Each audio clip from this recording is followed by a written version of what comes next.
السلام علیکم ورحمۃ اللہ وبرکاتہ۔ امید ہے ویورز سب خیریت سے ہوں گے۔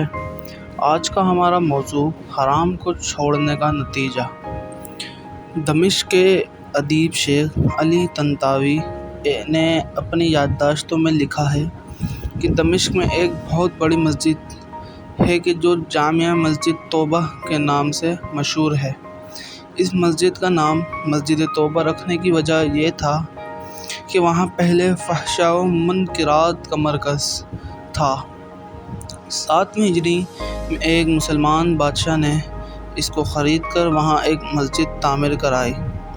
ایک غریب طالب علم جو کہ بہت زیادہ غریب اور عزت نفس میں مشہور تھا، وہ اسی مسجد کے ایک کمرے میں ساکن تھا۔ 2 روز گزر چکے تھے کہ اس نے کچھ نہیں کھایا اور نہ ہی اس کے پاس کچھ کھانے کے لیے پیسے تھے اور نہ ہی کوئی چیز تھی۔ 3 روز بھوک کی شدت سے اس نے احساس کیا کہ وہ مرنے کے قریب ہے۔ سوچنے لگا کہ اب میں اضطراری کی حالت میں ہوں، شرعاً حتیٰ مردار یا حتیٰ کہ ضرورت کے مطابق چوری جائز ہے۔ اسی بنا پر چوری کا راستہ بہترین راہ تھی۔ شیخ طنطاوی کہتے ہیں یہ سچا واقعہ ہے اور میں ان لوگوں کو اچھی طرح جانتا ہوں اور اس واقعے کی تفصیل سے آگاہ ہوں، اور میں صرف حکایت بیان کروں گا، نہ حکم نہ ہی فیصلہ۔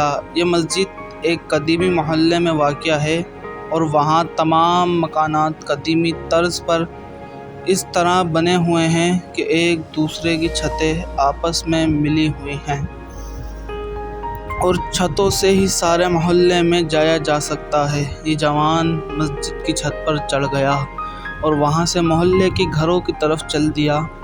پہلے گھر میں پہنچا تو دیکھا وہاں کچھ خواتین ہیں، سر جھکا کے وہاں سے چلا گیا۔ بعد والے گھر پہنچا تو دیکھا گھر خالی ہے، لیکن اس گھر سے کھانے کی خوشبو آ رہی ہے۔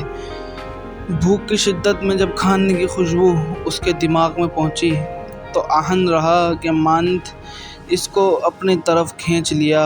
یہ مکان ایک منزل تھا، چھت سے بالکنی اور پھر وہاں سے صحن میں کود گیا۔ فوراً باورچی خانے میں پہنچا، دیگچی کا ڈھکن اٹھایا تو اس میں بھرے ہوئے بیگن کا سالن تھا۔ بیگن کو دانتوں سے کاٹا اور جیسے ہی نگلنا چاہا تو اسی وقت عقل اپنی جگہ پہ واپس آ گئی اور اس کا ایمان جاگ گیا۔ اپنے آپ سے کہنے لگا، خدا کی پناہ، میں طالب علم ہوں، لوگوں کے گھر میں گھس کے چوری کروں؟ اپنے اس فعل پر شرم آ گئی، پشیمان ہوا اور استغفار کیا اور پھر بیگن کو واپس دیگچی میں رکھ دیا اور جیسے آیا تھا ویسے ہی سراسیمہ واپس لوٹ گیا اور مسجد میں داخل ہو کر شیخ کے حلقہ درس میں حاضر ہوا۔ درحالہ کہ بھوک کی شدت سے سمجھ نہیں پا رہا کہ شیخ کیا درس دے رہے ہیں۔ جب شیخ درس سے فارغ ہوئے اور لوگ بھی متفرق ہو گئے تو ایک خاتون مکمل حجاب میں وہاں آئیں۔ اس زمانے میں خواتین کا بغیر حجاب کے وجود ہی نہیں تھا۔ شیخ سے کچھ گفتگو کی اور وہ طالب علم ان دونوں کی گفتگو نہیں سمجھ سکا۔ شیخ نے اپنی اطراف میں نگاہ کی تو اس کو طالب علم کے علاوہ کسی کو وہاں نہ پایا۔ پھر اس کو آواز دی اور کہا، تم شادی شدہ ہو؟ جوان نے کہا، نہیں۔ شیخ نے کہا، تم شادی نہیں کرنا چاہتے؟ جوان خاموش رہ گیا۔ شیخ نے پھر کہا، مجھے بتاؤ تم شادی کرنا چاہتے ہو یا نہیں؟ اس جوان نے جواب دیا، خدا کی قسم، میرے پاس ایک لقمہ روٹی کے لیے پیسے نہیں، میں کس طرح شادی کروں؟ شیخ نے کہا، یہ خاتون آئی ہے، اس نے مجھے بتایا ہے کہ اس کا شوہر وفات پا گیا ہے اور اس شہر میں بے کس ہے اور اس کا دنیا میں سوائے ایک ضعیف چچا کے کوئی رشتہ دار نہیں۔ اپنے چچا کو یہ اپنے ساتھ لے کر آئے ہے اور وہ اس وقت اس مسجد کے ایک گوشے میں بیٹھا ہوا ہے اور آہن خاتون کو اس شوہر سے گھر اور مال و عرض میں ملا ہے۔ اب یہ آئی ہے اور ایسے مرد سے شادی کرنا چاہتی ہے کہ جو شرعاً اس کا شوہر اور اس کا سرپرست ہو، تاکہ تنہائی اور بدنیت انسانوں سے محفوظ رہے۔ کیا تم اس سے شادی کرو گے؟ جوان نے کہا، ہاں، اور پھر اس خاتون سے پوچھا کہ تم اس کو اپنے شوہر کے طور پر قبول کرتی ہو؟ اس نے بھی مثبت جواب دیا۔ شیخ نے اس خاتون کے چچا اور 2 گواہوں کو بلا کر ان دونوں کا نکاح پڑھا دیا اور اس طالب علم کو بجائے خود اس خاتون کا مہر ادا کیا، اور پھر اس خاتون سے کہا اپنے شوہر کا ہاتھ تھام لو۔ اس نے ہاتھ تھام لیا اور اپنے گھر کی طرف اپنے شوہر کی رہنمائی کی۔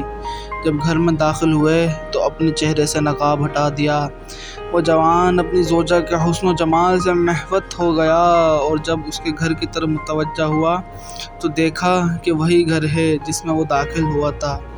زوجہ نے شوہر سے پوچھا کہ تمہیں کچھ کھانے کے لیے لاؤں؟ کہا ہاں۔ اس نے دیگچی کا ڈھکن اٹھایا اور بیگن کو دیکھا اور بولی عجیب ہے، گھر میں کون آیا تھا اور اس نے بیگن کو دانتوں سے کاٹا ہے؟ وہ جوان رونے لگا اور اپنا قصہ اس کو سنایا۔ زوجہ نے کہا یہ تمہاری امانت داری اور تقویٰ کا نتیجہ ہے۔ تم نے حرام بیگن کو کھانے سے اجتناب کیا تو اللہ نے سارا گھر اور گھر کی مالکہ کو حلال طریقے سے تمہیں دے دیا۔ بہت ہی خوبصورت اور قابل تعمیل۔ سبحان اللہ۔ جو کوئی اللہ کی خاطر کسی گناہ کو ترک کرے اور تقویٰ اختیار کرے، اللہ اس کے مقابل میں بہتر چیز اس کو عطا کرتا ہے۔ لیکن آج تو بولتے ہیں کہ بغیر جھوٹ بولے تو کوئی کام ہی نہیں ہوگا۔ ارے بھائی ہم حرام نہ کھائیں تو گھر کا گزارا ہی نہیں چل سکتا۔